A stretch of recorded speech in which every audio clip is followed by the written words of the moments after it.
আসসালামু আলাইকুম ভিউয়ার্স বন্ধুরা, আপনারা সকলে কেমন আছেন?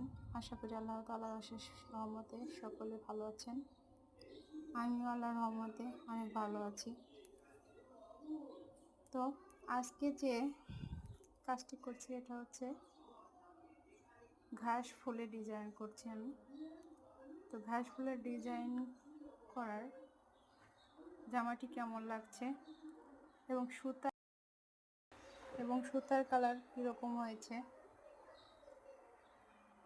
এটার সাথে কি ম্যাচিং হয়েছে কিনা কমেন্ট করে জানাবেন। একটা কথা, ছোট্ট একটা অনুরোধ রইল আপনাদের কাছে, আমার ভিডিওটি যদি আপনাদের ভালো লাগে তাহলে আমার চ্যানেলটি সাবস্ক্রাইব করবেন এবং একটি লাইক দিবেন, কমেন্ট করবেন। মানুষ চেষ্টা করলে সবই সম্ভব, কোনো কিছু অসম্ভব না। চোখ দিয়ে দেখা কাজ, আপনারা একবার বাসায় চেষ্টা করলে কাজটি করতে পারবেন এবং আপনাদের বেবিদের ড্রেসগুলোকে আরও আকর্ষণীয় এবং মনের মতো করে তৈরি করতে পারবেন। তো বন্ধুরা, আপনারা যদি কোনো সেলাই, জামা কাটিং, জামা সেলাই, যে কোনো ধরনের কাজ দেখতে চান তাহলে আমার চ্যানেলে কমেন্ট করে জানাবেন।